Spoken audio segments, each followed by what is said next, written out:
On November 10th, IDF Major Reserves Moshe Yedidya Leiter was with his soldiers in the northern Gaza Strip, and they had located and were about to inspect the opening of a tunnel, terror tunnel of Hamas's, and it worked out that the tunnel was booby-trapped, and Major Leiter and his soldiers were killed. I think 2 more were critically wounded. And it was a major tragedy, first of all, because it's a tragedy when any of our soldiers are hurt or certainly killed, and also because Major Leiter was an extraordinary man, father of 6, just completing his medical services after medical studies after 15 years, I think, in the Army. And for me, it hit hard for many reasons, both because of what I learned of Moshe Yedidya Leiter, and also because he's the son of an old friend of mine, Yechiel Leiter, who I've had really the privilege of knowing for definitely over 20 years. And I visited Yechiel during the time that he was sitting Shiva for his son, and I told him that I really wanted to come have him here on the Caroline Glick Show to tell us about his son and to give his message, because I think I was so affected by it I couldn't even speak. So I'm very happy and feel very privileged as well, because Yechiel is joining us today on the Caroline Glick Show to talk to us about his son and about the war and the issues of our day. So first of all, thank you so much, Yechiel, for joining me today on the Caroline Glick Show. And again, I have no words except that you should be consoled among mourners of Zion and Jerusalem for your extraordinary loss. And I know that I'm joined by millions and millions of people in expressing my condolences to you and your family for your son, Moshe. Well, thank you, Caroline. It's good to be with you. We do go back a long time. Yes. I remember your work in the Prime Minister's office in the days of David Bar-Ilan. Even longer than I thought. Okay, yes. It takes on a new meaning when you say old friends now. We're moving on. Yeah. I did have a son that was 39 years old, father of 6. And he actually made me feel young all the time. Well, children do that. Because he was just so into life. He was so alive, wasted no time, and did so many things. So I try to follow his footsteps now. I have a big undertaking for the future, a huge charge he left me, to forget about retirement or anything like that, and kind of live the kind of ideals that he did. So tell me about. Well, he was the new generation of Israelis that are creating a future for the Jewish people. This is where history is happening. There's Jewish communities all over the world, but they're basically, at the end of the day, irrelevant to the Jewish future. I know it's a difficult thing for people to hear, but we look at Jewish history, and those heroes in Jewish history that we celebrate today, there were other Jews at the time, but they're just not counted. They're just not relevant. It's the people who really moved and operated and lived for the Jewish future that made the difference. That's who we celebrate. Jewish history is being played out here. This is what we waited for 2,000 years. Come back home. And it's happening. It's real. What our ancestors could just pray for, we're living. And Moshe lived that. He used to say, in the unit that he served in for 15 years in the Shaldag, which is the equivalent, I guess, of the Delta Force in the United States. He actually trained with the Delta Force for a while. Yeah. And he said, I asked him how that experience was, by the way, just in parentheses. And he said, Abba, they're real professional soldiers. They've got lots of brawn, but we've got incredible brains. And when we put it together, we're good. We're real good. So he used to say that when he went out to navigate, they take 50, 60, 70 kilo on their backs when they're navigating out in the middle of nowhere. And he said, I deal with it because I add weight. I said, what do you mean you add weight? He said, I take my grandparents on my shoulders. And when I take them on my shoulders, it lightens my weight, lightens the burden, because I know what I'm fighting for. I know what I'm training for. I know what I'm here for. That, by the way, you mentioned Consolation. I appreciate it so much. You're coming to the Shiva, and so many friends, old friends, young friends, new friends, the government, ministers, officers of the army, Prime Minister, the President Herzog. It was a tremendous show of support for Moshe and what he did. But I find consolation in the fact that, my heart's divided. There's the private heart. There's the half of the heart which mourns my son. That heart usually is predominant at night when I stop my daily activities in his memory. But during the day, my other half of the heart of the Jewish people, the heart of the general heart, the people heart, the historical heart, allows me to find consolation and meaning, because without Moshe and his comrades, without the IDF, we wouldn't have a state. And if we didn't have a state, the last will and testament of the Jewish people would have been a little boy in the Warsaw Ghetto with his hands raised. And the IDF and the state of Israel put weapons in the hands of that little boy in the Warsaw Ghetto, so that wouldn't be the end of Jewish history. No more surrender. And in that, knowing that that's what Moshe gave his life for, there is consolation. Yeah, there is really a lot of consolation. And one of the things that's so remarkable about his story is just where you said in your first sentence or something, that he just didn't waste any time. I mean, his life was so full of action. He was just a man of action. He did so many things. At the age of 39, 6 children, how many, 15 years of regular Army service? Yeah. Well, I actually spoke today to a high school of 500 students, and they said, what's the single message that you take from Moshe for the students? I said, well, the value of time. When he finished 15 years service, he was supposed to become the commander of the unit of Shaldag, and he opted to go to med school instead, because when there was a terrible tragedy in the Philippines in 2014, the earthquake, and Israel sent a team of doctors, a medical team, to treat the injured, and Moshe was in charge of securing the delegation. Mm-hmm. In the Philippines, there are also Islamic extremists. Right. We'll talk about that too. But there was a fear that they would attack. Yes, there was a fear that they might attack the Israeli delegation. So Moshe was in charge of security, and he came back and he said, "Look, I had an important job, but watching those doctors in the field hospital was where I decided I wanted to be." So after 15 years and being the premier candidate to take over the entire unit, he decided to go to med school.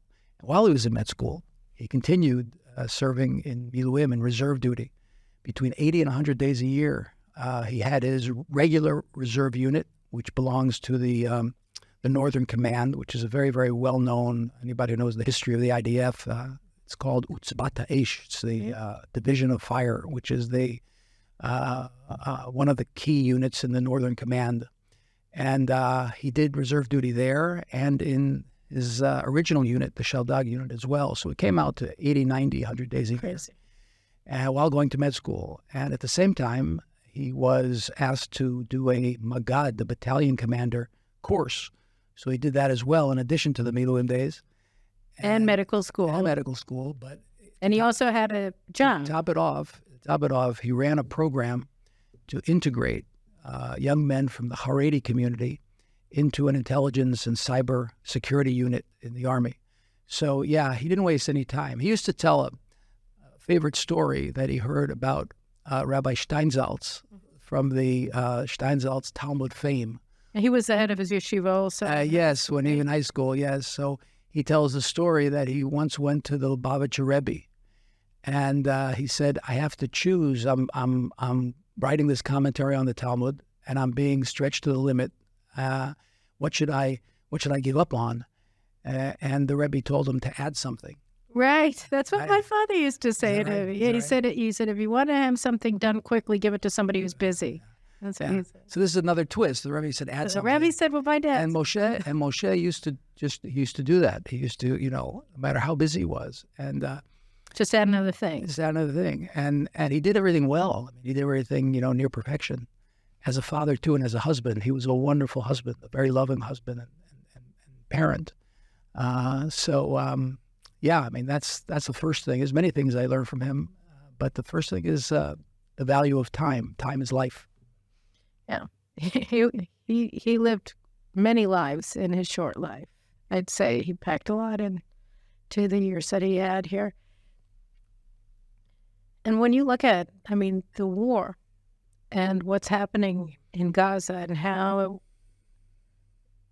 it began with the greatest slaughter of Jews since the Holocaust, did you talk about it with him? Did you talk about it with your other sons and sons-in-law about this war? You have a sense of, want to talk about that a little bit, the circumstances? Caroline, I didn't have a chance to talk to them because on October 8th... They were gone so fast. They were immediately drafted. Right. As a matter of fact, when the knock on the door came to inform me, it was 12:30 on a Friday night. And, when I opened the door and I saw two officers, I knew that they were informing me that somebody close to me had been killed. And my only question was, for a split second, was what name would come out of their mouth, because I had 5 sons and 2 sons-in-law in combat. It was the most harrowing experience imaginable. And the most logical was for, Moshe was, if there's a division, and in the division are 8 battalions, in 8 battalions there's dozens of squadrons. He was the point squadron. So he was basically leading the division, the tip of it. And as the division commander explained to me, he says there was his squadron at the tip, and there was Leiter at the tip of the squadron. He led the forces. He led the entire division. He was had a tremendous understanding of the map of war. He understood war. He studied it, and he was a field fox. So the division commander, who didn't know him, he was a new division commander. They were there 3 months, but everybody in his command post said, "Go ask Leiter about the plans for the next week." And he told us how he got in his Jeep and went to the point of where the squadron was and sat down with Moshe. And they actually came away with a new understanding of what the battlefield should look like. He was also, he was a field fox, but he was also a soul fox. He understood the soul of people. He was able to pass criticism to his soldiers when necessary, but in a way that they felt uplifted and not derided or put down. He was a very just uplifting person in every regard, and that's why he was able to be in a unit with guys from kibbutzim that ideologically and theologically were on one side, and he could also sit down with people from Satmar on the other side, theologically and ideologically, and be friends of both, and even connect both. And that's why I think it's for me personally so imperative that I try to carry that legacy forward. It's hard, it's not an easy. He was a much bigger person than I am. I mean, there's a story about him sitting at a meeting on Shabbat, a kiddush, after the prayers on Shabbat morning, and there were a group of he was visiting with family, and the family had invited some Satmar Hasidim to the kiddush. And they immediately started at him about Zionism, about the state, and they walked away friends. And I said, "How did you do that? What did you do?" He said, "Look, Abba, the first 5 minutes, I understood that there was nothing to really argue about. So I took a book of Psalms, I opened it up, I said, let's sing. And in between each song, he poured a round of schnapps, and and they left friends. And I would have used the bottle too, but probably in a different way, over their heads. He was able to do that. He'd look at a person and say, he didn't. He was very non-judgmental. So he's trying to figure out how to connect with people as opposed to whether I want to talk to them or not. Exactly. He was very, very he was very principled. He was very rooted in his ideas and his beliefs, but he was able to tolerate other people's beliefs. And that's how he was able to get to people. That's why he was such a successful officer. It's a rare and extremely necessary skill in life, and most people don't have it. So, yeah, I don't think I do. You have other skills. Yes, we all have our gifts, exactly. One of the problems with trying to bring people together is that everything seems to pull people apart, and in a way, because the arguments that people have in this country, the ones that were pulling us apart over the year before or 5 years, depending on how you count the time, they were important questions. It's not that people were arguing over pronouns or whatever. Like the issues of the day in Israel are always important. And at the end, you see that they do go back to very existential questions about Israel's survival, about what we're doing here, about who we are as a people, so that it's not that the issues themselves are unimportant. It's whether we can figure out a way to talk about them that is based on recognizing what joins us, or whether we start a discussion from opposite sides of the stage and say we're just divided and let's see who can take the most. But it's not easy to figure out how to do the former rather than the latter, because people get very passionate about their views, and the disagreements are real, and they're over real things. And one of the things that I find, and it's not as prominent in the war itself, but there is a dual aspect to this war, and it was, of course, by design, by sadistic design on the part of Hamas, which is the taking of the hostages. And we right now meet on Sunday night, I think it's November 26th, where we're in a pause, and Hamas is getting resupplied, and the threats to our soldiers on the ground are mounting as a result of their immobility and Hamas's mobility. And I look at it, and we're stuck because we want to get the hostages back, and all of this in order to get the hostages back. And it's almost like the movie Saving Private Ryan, like how many soldiers were killed on the way to trying to find Private Ryan, and how do you balance the need to defeat Hamas, which is necessary for our national survival, and getting our hostages out without knowing how to locate them on our own. It's a major dilemma that risks, and I think this is also by design on Yechiel Sinwar, the monster leader of this whole thing.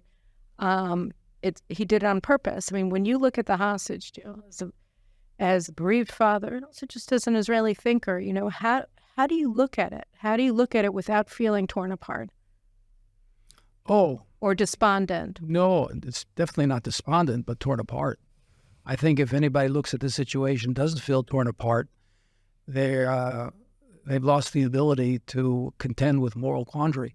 This is a very, very, as you said, is existential, visceral issue. In international relation theory, and when the study of ethics takes place, there's a classic case of Churchill at Coventry. The British had cracked Enigma. They knew the German code, and they figured out that the Nazis were about to bomb Coventry. If I remember correctly, we're dealing with a city of about 100,000 people. And no matter if they would have bombed, there would have been thousands dead. But if Churchill decided to evacuate Coventry, the Germans would know that they cracked the code, cracked the Enigma, and many more would die ultimately if Britain was not able to terminate the war. And what would you do? It's a classic moral quandary. Churchill decided not to evacuate Coventry, and for that he was pilloried by many of his colleagues. And historically, there are those who claim that it was a terrible mistake. But, here we have a situation where you have, the hostages being released, some of them.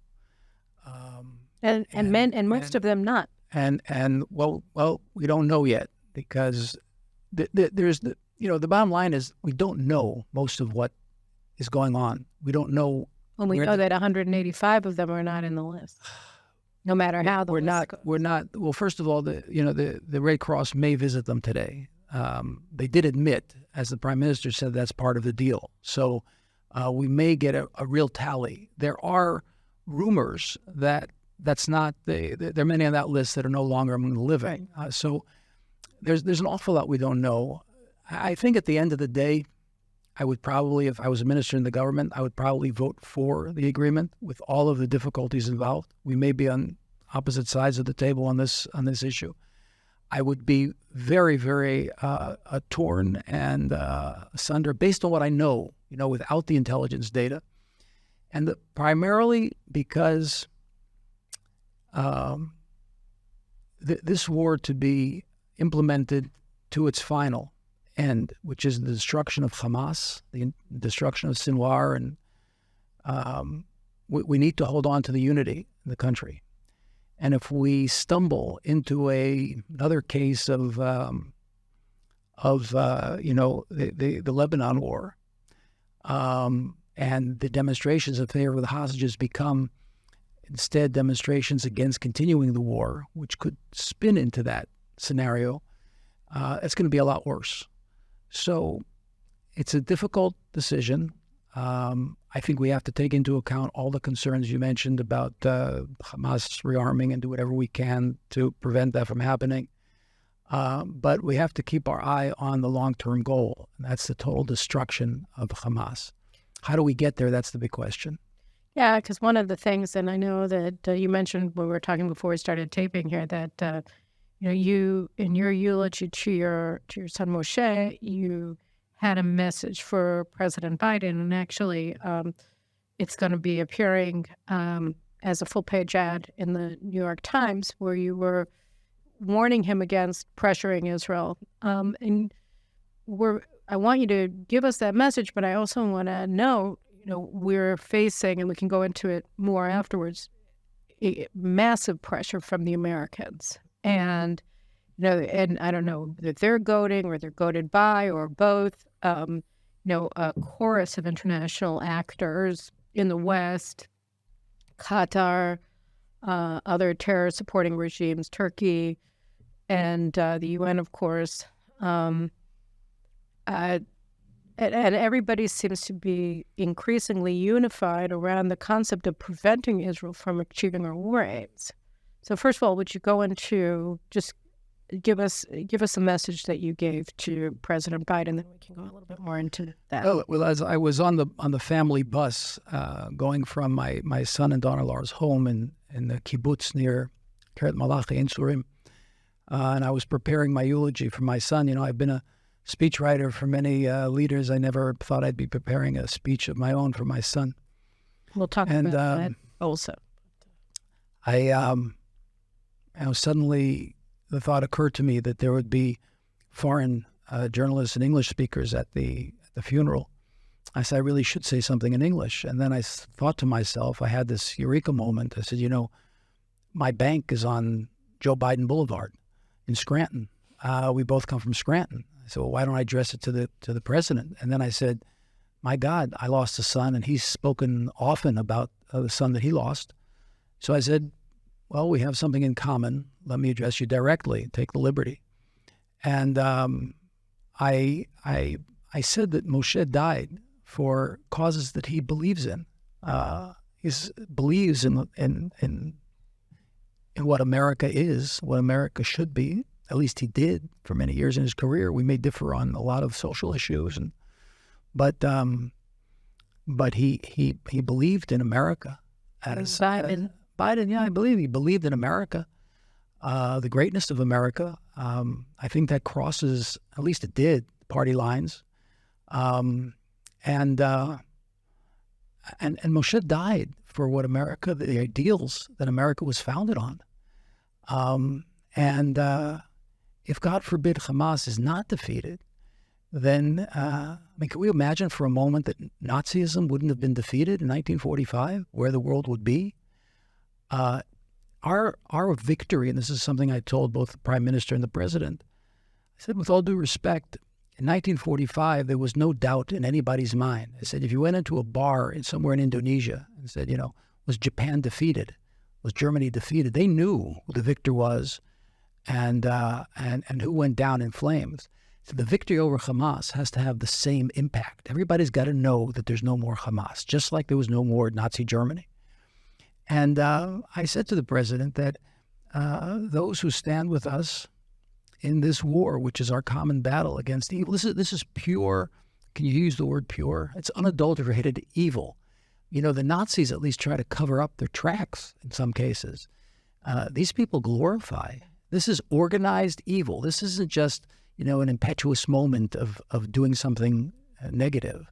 This is organized evil. Or even recognizing that what you were doing is not so nice, and therefore trying to pretend you weren't doing it. No. This is where we should be. This is nice. This is how we should behave.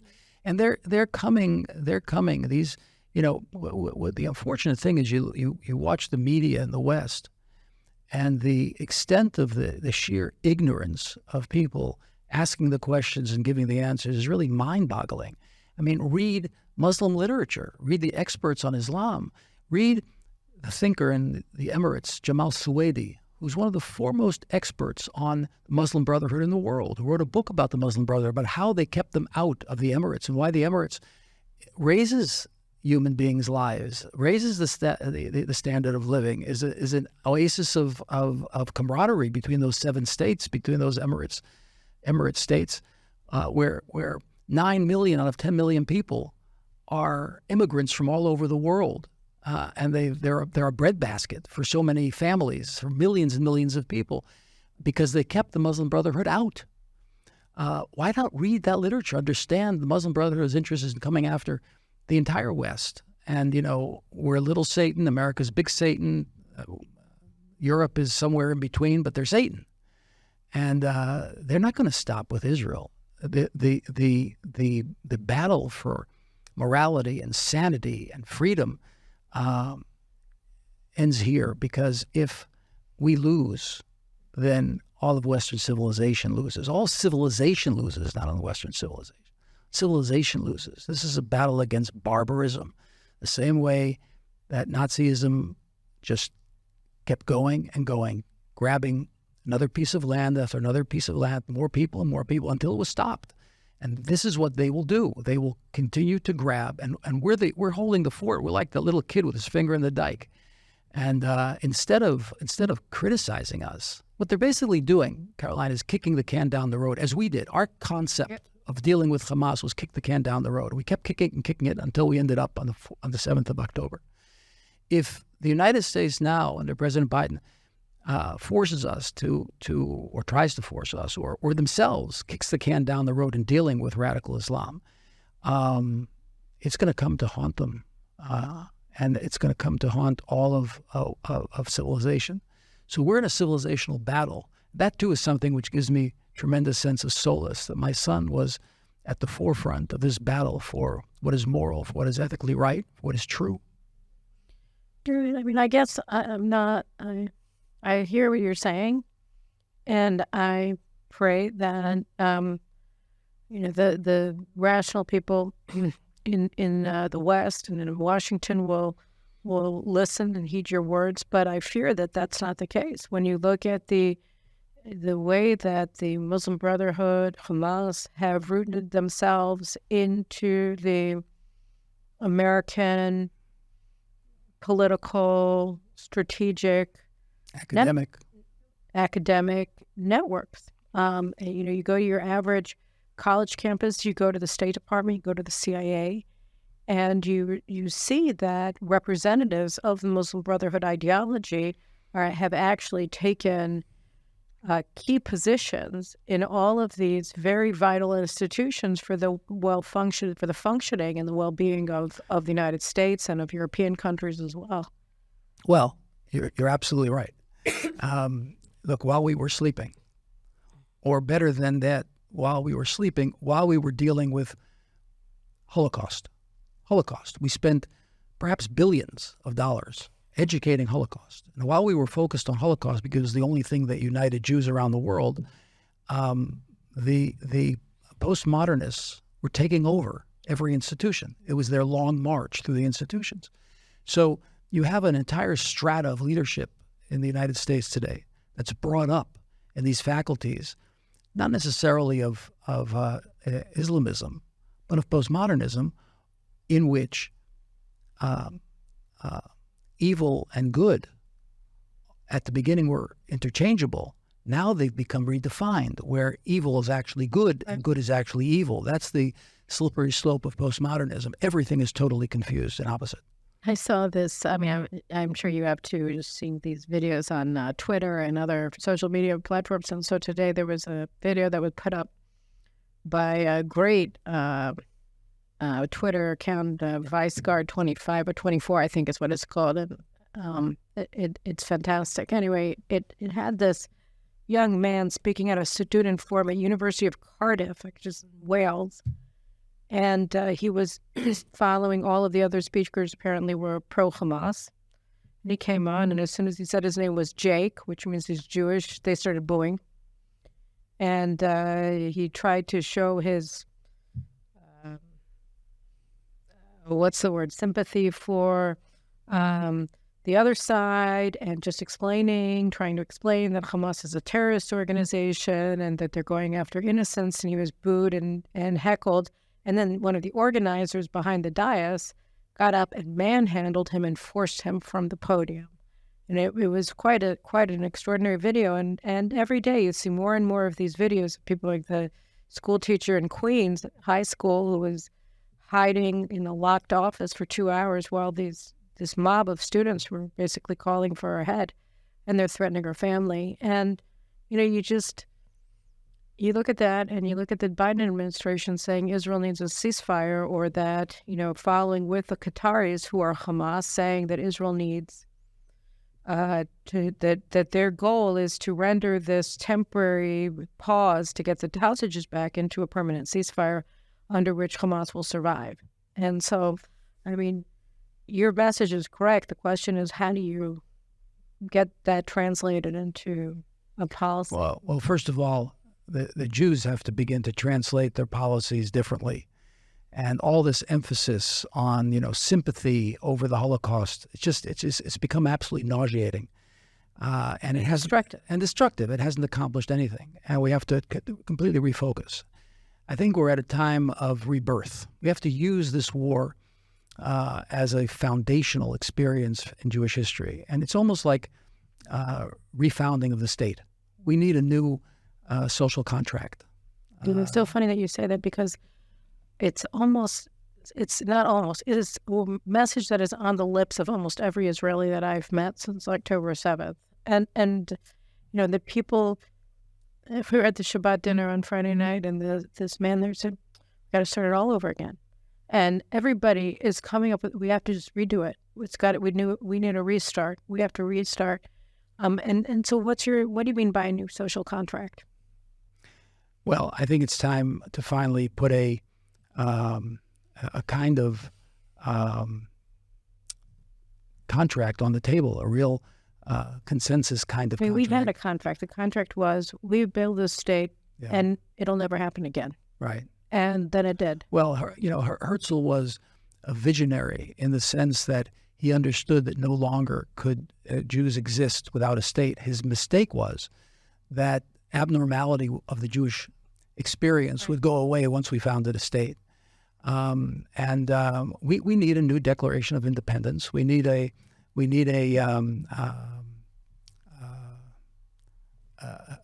convention that upon which we have a refounding. I mean, we have the Declaration of 1948, but we need to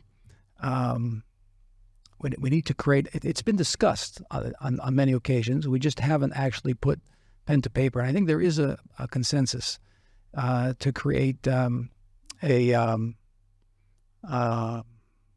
would we call it?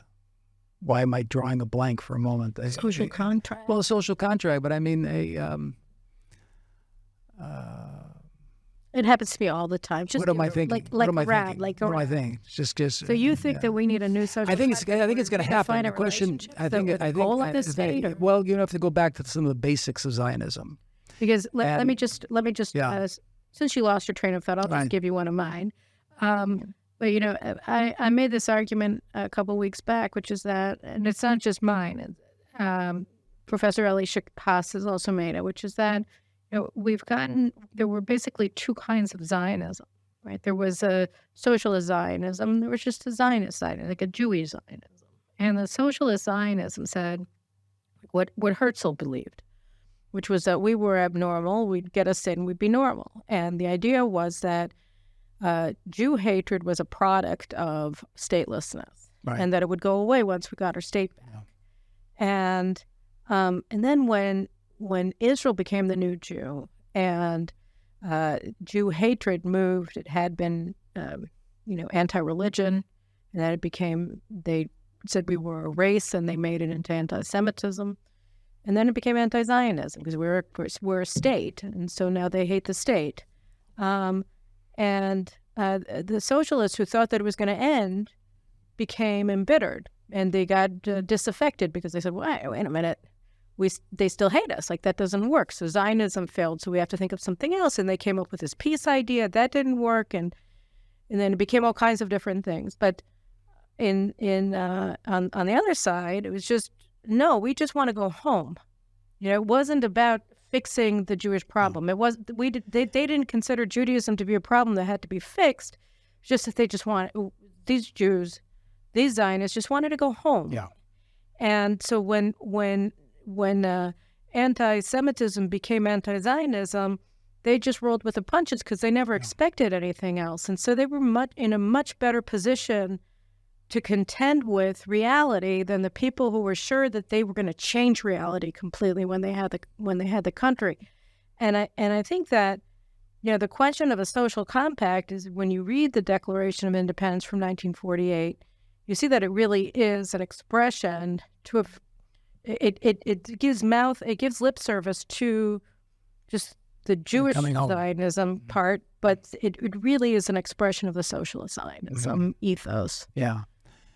So that has to change. So we need to jump up to another level. Right. So was that helpful? Constitution. Yeah. We need to finally put together a constitution, and something that we labor over all together. Labor all together. There you go. Got labor Zionism right in there. Okay. Good. Yeah. Without intended pun. No, you know, there's a famous dichotomy that the philosopher Isaiah Berlin makes between positive freedom and negative freedom. You know, there's positive Zionism and negative Zionism, and we've been heroes of the negative Zionism for a long time. Escape the anti-Semitism, home for the Jewish people, and so on. Refuge. We need to jump to the level of positive Zionism, and that's defining what really we are all about as a people. What is it when the Jewish people come home? What is a Jewish commonwealth? This war, with all the tragedy and hurt, is helping define that. We are at the forefront of fighting evil in the world. If Jews are looking for what we're about, it's not the Holocaust Museum. What were the Jews in the Holocaust representing? And what do their heirs, the founders of the State of Israel, represent? And what do their great-grandchildren represent by the fact that we're at the spearhead of fighting, of rooting out evil in the world?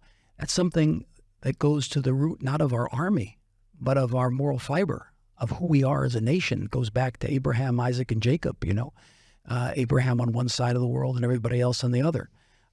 That's what we're clarifying now, and that's what we have to come together to define. I think you're right. I mean, I think that, one of the things that happened, I believe that October 7th, Simchat Torah, we hit rock bottom. Now, I mean, that was just, I think that's what rock bottom looks like. I certainly hope it is, because if there's worse than that, then God forbid. But I think we're starting to, it awoke what are they called? The ancient courts of memory in Coleridge poetry, but that it something woke up deep inside of the Jewish soul that for many people was set aside, and people just sort of woke up. In America, I saw people wrote about how they went to bed. Douglas Murray was on the show, and he was quoting, I think, what is his name, Kissen? Yeah, Konstantin Kissen. Right, and he said that a lot of people went to bed liberals, and they woke up conservatives, and I said, I think that they went to bed woke, and they woke up Jewish, and I think it's really, I think that that's even far more true for Israeli Jews. A lot of them. We were fighting on October 6th, or concerned that, the dancing and the Hakafot Shniyot for Simchat Torah that were planned for the major cities, that we'd be separate. Yeah. That people were going to protest and break them up, just like they broke up the prayer on Yom Kippur in Tel Aviv and other places. And so, there was this incredible resentment and hatred really being expressed towards Judaism, and that just disappeared overnight. And I think that we need to capture that. We need to capture that spirit so that it doesn't maintain it. Right? That's what I'm saying. Yeah, preserve it. So the day after the fighting stops, we don't go back to status quo ante, and that's why we need to work on it now. So, what do you suggest? Well, a number of things. I think we do need to get our heads together and work on a constitution. I think we need to sit down and without politicians. The politicians of both sides create just too much antipathy. There are good people among them. They want to be elected because they want to serve the people. They're good. Heart. They're good. They can come back at some time. But right now, the hatreds are just too deep, and we need to have a timeout and let people who are not politically involved, or not, I don't say politically, but political affiliation, party affiliation. The party affiliation is what gets everybody bent out of shape. We need a cooling off period, where we can sit down and we can talk about a new social contract, a constitution that will. I would settle for a social compact, but go on. Yeah, I think. Somewhere. You know what? If that's what everybody wants more than a constitution, that's too. My idea is that we do have, there was a agreed upon constitution that was created between Rabbi Meidan and Ruth Gavison, a form of which needs to be updated, needs to be brought up to speed. By the way, how's his son doing? His son, Elisha Meidan, lost both legs. He was together with my son Moshe. They've been together, and they would only go into battle with each other. But he's doing okay under this, all things considered.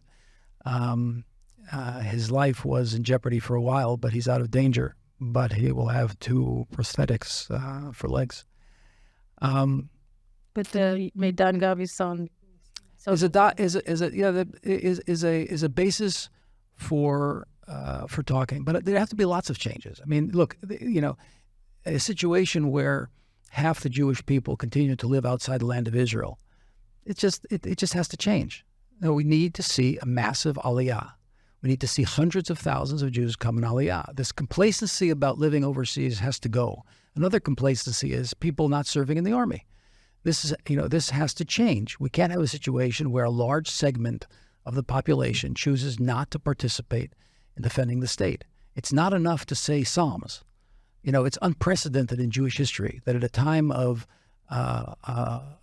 existential threat, people choose to not fight.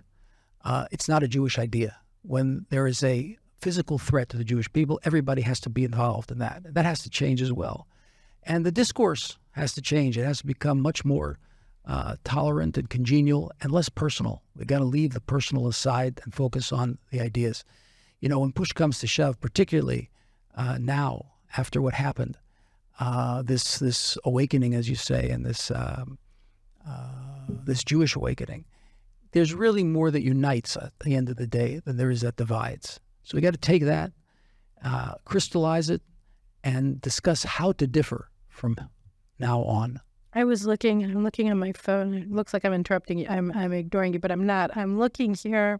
This is what I was looking for. There's your son, Moshe, worked for the NGO that he worked for. From what I understand, it was part of Achvat Torah, the Brotherhood of Torah, which is from a rabbi named David Label in Bnei Brak. And he's actually been, I think there have been 2,000 or something ultra-orthodox Jews who have joined Not in the that army. program, No, but generally since the speaking. army, Yes. and that I happened to meet somebody from this community. They have 240 of them all over Israel so far, but they're to integrate Haredim into Israeli society. And I think of the ultra-Orthodox Jews who have joined the army since October 7th, they're mainly coming from the communities that his people have started. So, I think that you're seeing among the ultra-Orthodox also a rethinking, and that there are probably people Clearly.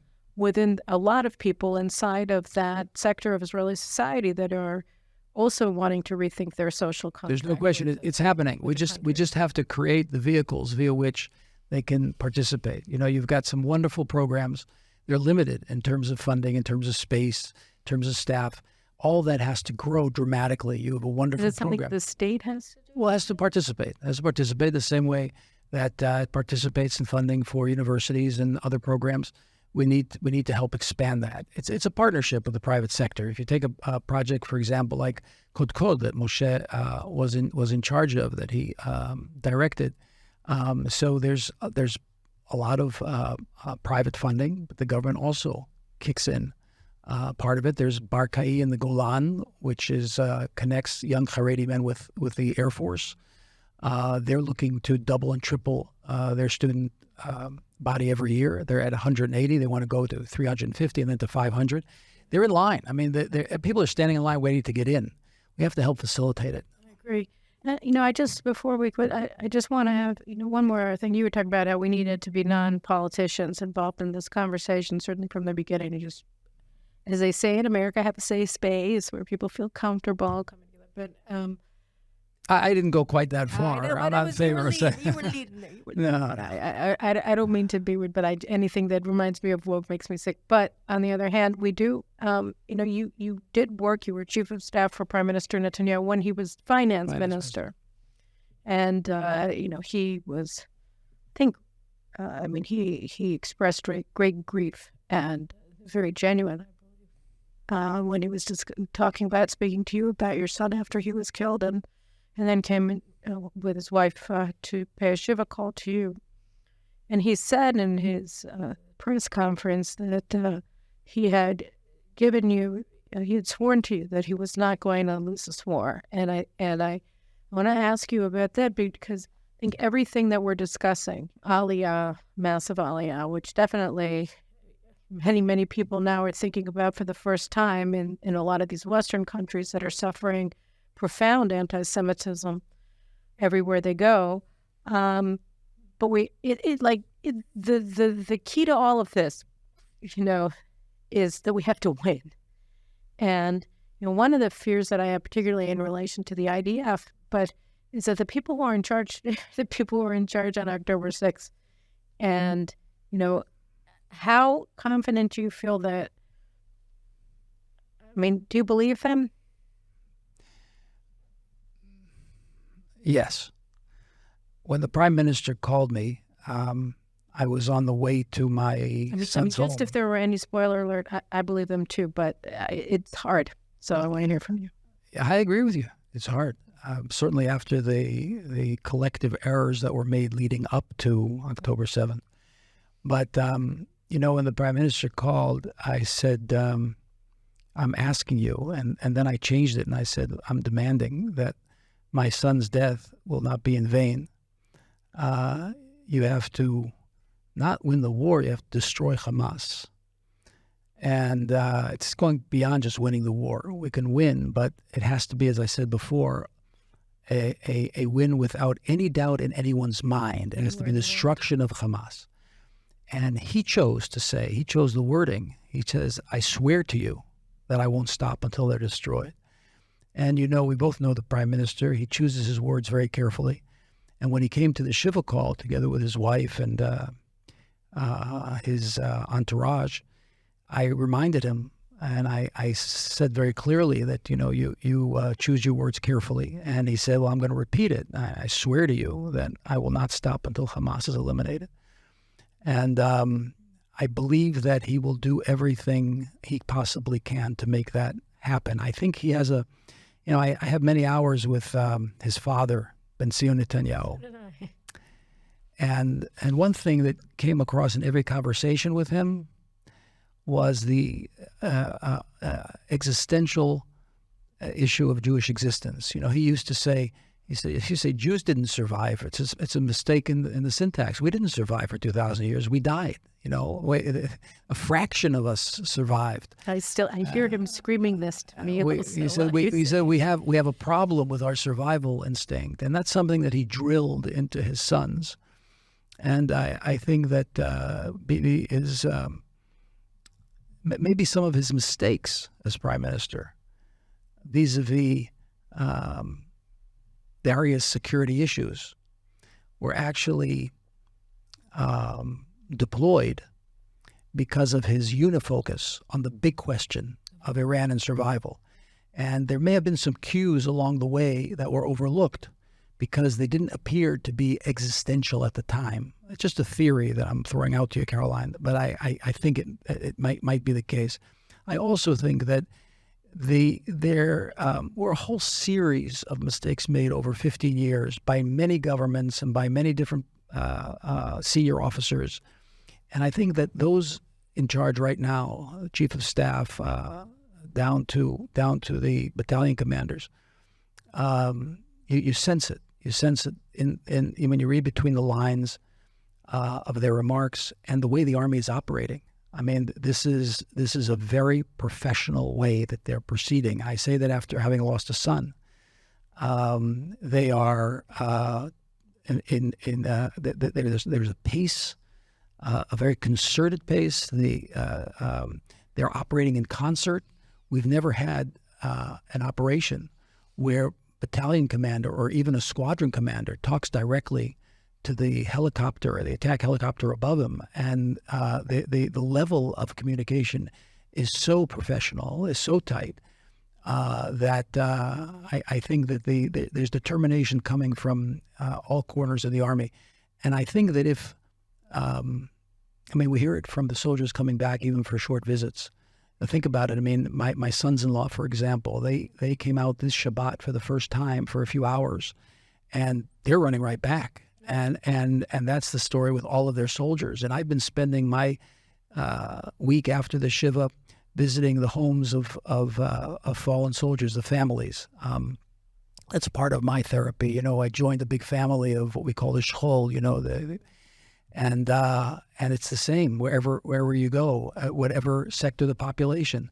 This has to be completed. This is a war against evil. This is what we're here for. This is what we're in this world here. This is what the Jewish people are about. We contend with evil. We defeat it. We've done it in the past. We're about to celebrate Hanukkah, for crying out loud. It's not just a holiday of nice little lights and donuts and presents. It's not a Santa Claus holiday. This is as defeating evil. That's what it was all about lighting light when there's darkness. And sometimes, fire does two things. If we're on just a few weeks from Hanukkah, a few days from Hanukkah, fire does two things. It illuminates and it consumes. And sometimes to illuminate, you have to consume. You have to fight a war. That's the essence of Hanukkah. We're about to consume the evil in order to light a big flame that will illuminate the world with morality. Well, that's...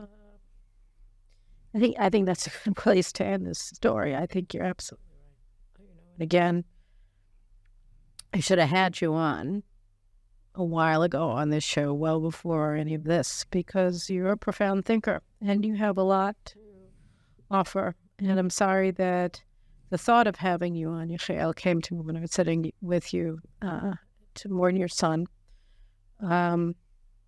You said here in this conversation, and you said it also repeatedly at the shiva that I visited, and also some of the stories that I saw you had said.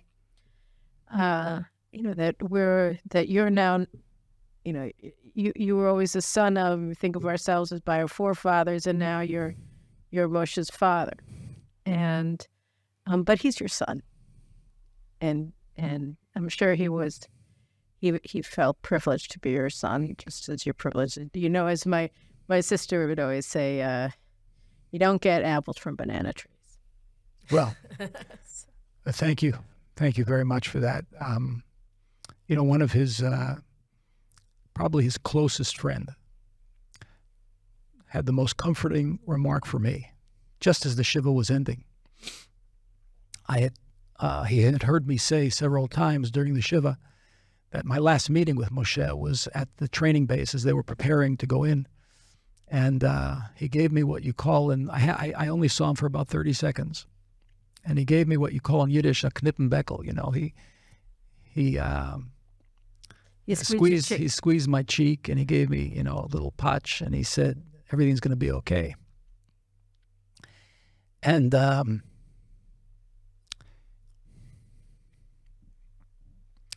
his dear friend said to me that he thinks that any possible lingering separation between father and son was then removed. So that's very consoling. It is consoling, and it's also heartbreaking. Do you guys story? Well, we're blessed to have your son. We're blessed to have you, and we should just take lessons from his life and make sure that we do have that new awakening and a new social compact and constitution to this country. And I'm sure that you'll play a pivotal role in authoring this next chapter of Jewish history. So I thank you for joining me. And thank you for having me, Caroline. This opportunity to thank you for all your important work and getting the word out to so many thousands and tens of thousands and hundreds of thousands of people. And millions. Billions. We're going there. We're moving on. We're moving forward. All right. Well, thank you very much. And guys, we'll see you again soon on the Caroline Glick Show. Take care.